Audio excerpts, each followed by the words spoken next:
Angels ने दिए संदेश, देश के 6 शहर 2030 तक डूब जाएंगे। मुंबई, कोची जैसे शहरों पर पड़ेगा टेम्परेचर और तूफानों का असर। देश में समुद्र तट के किनारे मौजूद शहरों पर बढ़ते जलस्तर को लेकर चौंकाने वाले संदेश प्राप्त हुए हैं। मुंबई, कोची, बेंगलोर, चेन्नई, विशाखापट्टनम सहित तिरुवनंतपुरम में कई बड़ी इमारतें और सड़कें 2030 तक डूब जाएंगी। मुंबई में बांद्रा वर्ली सी लिंक के डूबने का भी खतरा है।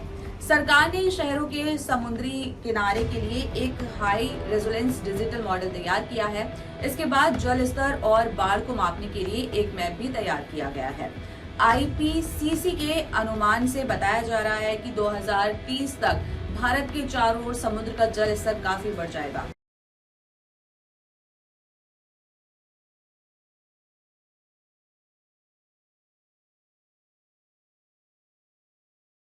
नमस्कार मेरे प्यारे दर्शकों, जय सच्चिदानंद। सेल्फ अवेकिंग मिशन में आप सभी का हार्दिक स्वागत है। मैं हूं आपकी होस्ट भारती।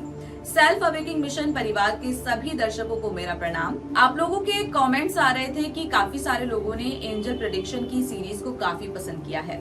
आशा करती हूँ आप ऐसे ही संजीव मलिक सर के इस जागरूक मिशन में सारथी बनकर ऐसे ही हमारा महत्वपूर्ण योगदान देंगे।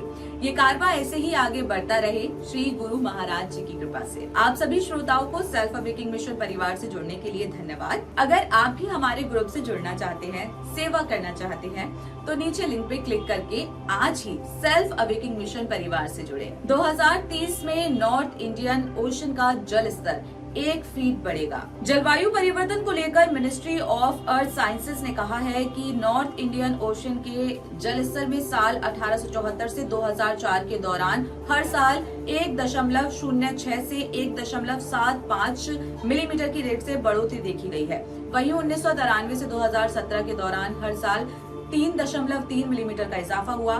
दोनों ही मामलों में ये बढ़ोतरी दुनिया भर में समुद्र के जल स्तर में हो रहे औसत बढ़ोतरी रेट के बराबर है। आईसीसी का अनुमान है कि 2030 में नॉर्थ इंडियन ओशन का स्थिर जल स्तर 1986 से 2005 के दौरान रहे जल स्तर के मुकाबले करीब 300 मिलीमीटर यानी कि 1 फीट बढ़ जाएगा। एमओईसी की रिपोर्ट के मुताबिक वैश्विक औसत वृद्धि के लिए यह अनुमान करीब 180 मिलीमीटर है। मुंबई में 1000 इमारतें डूब जाएंगी। साल 2030 तक मुंबई में करीब 998 इमारतों और 24 किलोमीटर लंबी सड़क पर जल स्तर बढ़ोतरी का असर देखा जाएगा। वहीं हाई टाइड के दौरान करीब 2490 इमारतें और 126 किलोमीटर सड़क प्रभावित होगी। चेन्नई में इस वजह से 55 इमारतों और 5 किलोमीटर लंबी सड़क को खतरा होगा। इनमें अधिकतर निचले इलाकों में मौजूद रिहायशी बिल्डिंग होगी। कोची में 2030 तक करीब 464 इमारतों के प्रभावित होने की संभावना है। हाई टाइड के दौरान ये संख्या बढ़कर 1502 हो जाएगी। तिरुवनंतपुरम में ये आंकड़ा 349 और 387 इमारतों का रहेगा। वहीं विशाखापट्टनम में 2030 तक करीब 206 घर और 9 किलोमीटर सड़क नेटवर्क डूबने की। बचाव के लिए सड़कों की ऊंचाई बढ़ानी होगी। तटीय शहरों से कितना पानी अंदर के इलाकों में जाएगा, ये इस बात से निर्भर करेगा कि हमारे पास किस तरह का कॉन्टिनेंटल शेल्फ है। कॉन्टिनेंटल शेल्फ समुद्र के नीचे डूबा हुआ कॉन्टिनेंट का एक किनारा होता है।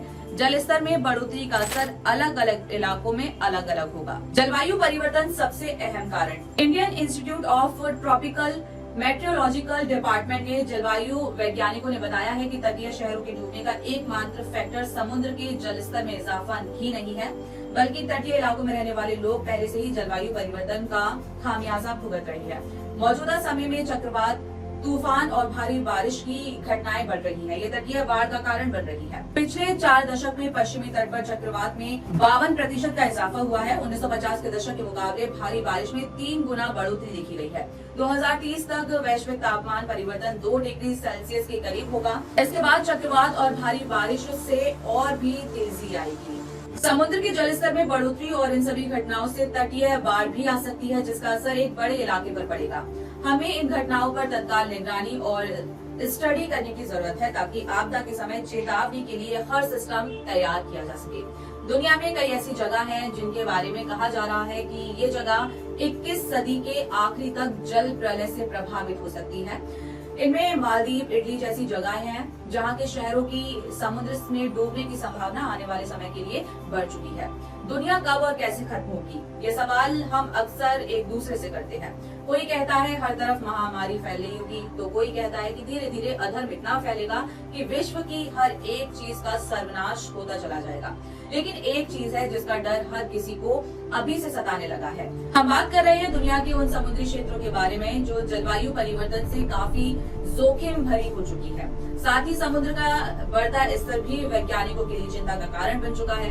कहा जा रहा है कि 21वीं सदी के आखिर तक दुनिया के कई शहर जल प्रलय की वजह से डूब जाएंगे। मालदीव जो अपने नीले समुद्र के बीच बसा हुआ है, जहां हनीमून बनाने वाले कपल से लेकर सेलिब्रिटीज हर कोई आता जाता है, उस जगह की हालत 21वीं सदी से पहले डूबने वाली हो जाएगी। मतलब ऐसा कहा जा रहा है कि ये देश भी बढ़ते जल स्तर की वजह से डूब सकता है। बता दें, मालदीव दुनिया का सबसे निचला देश है जिसकी औसतन भूमि की ऊंचाई लगभग 1.5 मीटर है समुद्र से। बढ़ते जलस्तर के बाद 1200 द्वीप इसके डूब सकते हैं। वेनिस जिसे अक्सर फ्लोटिंग सिटी कहते हैं, कहा जाता है कि जमीन धंसने और बढ़ते समुद्र स्तर के कारण 21वीं सदी से पहले इसका अस्तित्व खत्म हो जाएगा। तेजी से बढ़ते हाई टाइड्स क्षेत्र प्रसिद्ध नहरों, ऐतिहासिक इमारतों और सांस्कृतिक विरासतों को खतरे में डाल सकते हैं। न्यू ओर्लिस में तूफानी लहरें आती रहती हैं और बढ़ते समुद्र स्तर के हाई रिस्क की वजह से ये जगह भी आने वाले समय में धीरे धीरे जल प्रलय का सामना कर सकती है। इसके अलावा वैज्ञानिकों का अनुमान है कि 2100 तक शहर का एक बड़ा हिस्सा समुद्र में डूब सकता है। बैंकॉक में तेजी से शहरों का विकास होने की वजह से कई जलवायु परिवर्तन देखने को मिल रही हैं। धीरे धीरे ये जगह भी पानी में डूब सकती है। कहा जा रहा है कि ये सभी कारण शहर में बाढ़ के प्रति संवेदनशीलता को बढ़ा सकते हैं और अनुमान है कि सदी के अंत तक इसका एक बड़ा हिस्सा समुद्र में डूब सकता है। सबसे ताजा उदाहरण है स्विट्जरलैंड। ऊंचे पहाड़ों से टूटे ग्लेशियर ने निचले इलाके में तबाही मचा दी। बर्फ का ये तूफान सिर पर नई आफत की शक्ल में जब उतरना शुरू हुआ तो नीचे घाटी में बसे प्लेटन नाम के गांव में लोगों के पास इतना समय भी नहीं था कि वो कुछ कर पाए। जितने लोग दूर से दूर जा सकते थे वो उतने दूर निकल गए। कुछ ही पल में नीचे के कई घर और इमारतें एक बर्फीले भूरे गीले कीचड़ में दब गई। 90% गांव को बर्च नाम के इस ग्लेशियर ने बर्बाद कर दिया। हालातों की बात करें तो इस घटना के बाद से 64 साल का एक व्यक्ति लापता है। स्विट्जरलैंड के पर्यावरण मंत्री एल्बर्ट रोस्के ने कहा है कि ये एक असाधारण घटना है। वैज्ञानिकों ने पहले ही आशंका जता दी है। इसे देखते हुए करीब 300 लोग और उनके मवेशियों को पहले ही गांव से निकाल दिया गया था। अध्ययन से ये बात भी साफ हुई है कि अगर तापमान में बढ़ोतरी बंद हो जाए तो भी ग्लेशियर के पिघलने का सिलसिला सदियों तक चलता रहेगा। इस अध्ययन में 10 देशों के 21 वैज्ञानिकों ने 8 ग्लेशियर मॉडल से दुनिया के 2 लाख से ज्यादा ग्लेशियरों के भविष्य को जानने की कोशिश की। दुनिया में करीब 3.25 लाख ग्लेशियर्स हैं। ब्रुसेल्स के डॉक्टर हेली जिकॉलरी का कहना है कि हमारा अध्ययन ये दर्दनाक सच्चाई बता रहा है कि एक डिग्री तापमान का जरा सा भी हिस्सा काफी अहम है। हम आज क्या करते हैं, इसका असर आने वाली कई सदियों पर पड़ रहा है। इससे ही तय होगा कि हमारे ग्लेशियर कितने बचाए जा सकते हैं। लेकिन दुनिया के लिए ग्लेशियर को तो हम खो ही चुके हैं। कुछ देशों के ग्लेशियर तो काफी पहले ही खत्म हो गए, जैसे यूरोपियन देश स्लोवेनिया का ग्लेशियर कई दशक पहले ही गायब हो चुका था। सन 2000 से अब तक ग्लेशियरों की 5% बर्फ पिघल चुकी है। यूरोपियन स्पेस एजेंसी के इस वीडियो में आप देख सकते हैं कि इलाकों में कितने ग्लेशियर सन 2000 से पहले अब तक पिघल चुके हैं। यूरोप के कई इलाके में तो ग्लेशियरों की 30 से 40% बर्फ पिघल चुकी है। इसका सीधा असर हमारी साफ पानी की जरूरतों पर पड़ रहा है। यही नहीं, ग्लेशियरों से समुद्र का जलस्तर भी लगातार बढ़ रहा है। सन 2000 से लेकर 2020 तक ग्लेशियरों के पिघलने से समुद्र का जलस्तर 18 मिलीमीटर तक बढ़ चुका है और इसके 2030 तक 32 से 67 मिलीमीटर तक होने की आशंका है। दुनिया भर के ग्लेशियरों की करीब 273 गीगाटन बर्फ हर साल हम खो रहे हैं। अब सोचिए कि बर्फ की ये मात्रा कितनी होगी। जितनी बर्फ हम हर साल खो रहे हैं उससे धरती के हर व्यक्ति की रोज के पीने की पानी की जरूरतें 30 साल तक पूरी हो सकती है। यानी हम 30 साल की जरूरत का साफ पानी 1 साल में ही खो रहे हैं। 90 के दशक में 1993 से 2024 तक समुद्र के पानी के स्तर को देखें तो पता चलता है कि वो अब तक 100 मिलीमीटर यानी कि करीब 10 सेंटीमीटर बढ़ चुका है।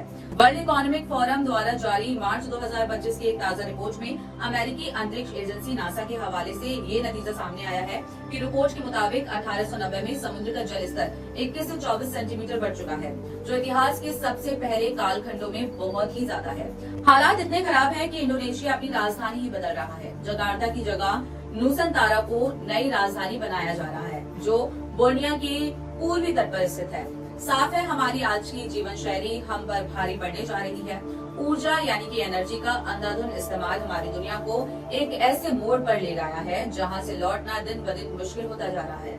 यानी हम अपनी बर्बादी की कहानी हर रोज लिख रहे हैं। यही हाल रहा तो कुछ दशक बाद हमें अनाज और पानी जैसी हमारी मूल जरूरतों के लिए तरसना पड़ सकता है।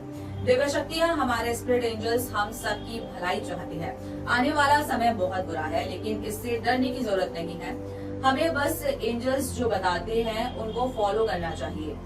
इस तूफानी चक्रव्यूह से वही बचेंगे जो समय रहते गुरु चरणों में समर्पण करेंगे। मैं समझती हूँ कि समर्पण एक बहुत बड़ा हथियार है जो सिर्फ मनुष्य के पास है। परमात्मा ने हमें एंजल्स स्पिरिट गाइड्स के रूप में एक फरिश्ता भेजा है। हम मनुष्य की भलाई इसी में है। जो हमारे स्पिरिट गाइड्स आदेश दे रहे हैं उनकी बात को अनदेखा ना करें। Self awakening mission presents angel prediction की series by Sanjeev Malik sir. हमारे स्पिरिट गाइड्स एंजल हमसे कुछ कहना चाह रही हैं। आशा करती हूँ आप इस angelic prediction by Sanjeev Malik की सीरीज को ध्यान से सुनेंगे और अपने दोस्त और परिवार के साथ भी जरूर शेयर करेंगे। कमेंट्स में लिखिए, मैं अमर चेतन आत्मा अपने इस जीवन को आत्म कल्याण में लगाऊंगा। अगर इस वीडियो ने आपको सोचने पर मजबूर किया हो तो इसे ज्यादा से ज्यादा लोगों तक पहुंचाएं। मैं भारती फिर आपसे मिलूंगी किसी नए वीडियो में, और तब तक के लिए आप चैनल को सब्सक्राइब करें। आपका बहुत बहुत धन्यवाद।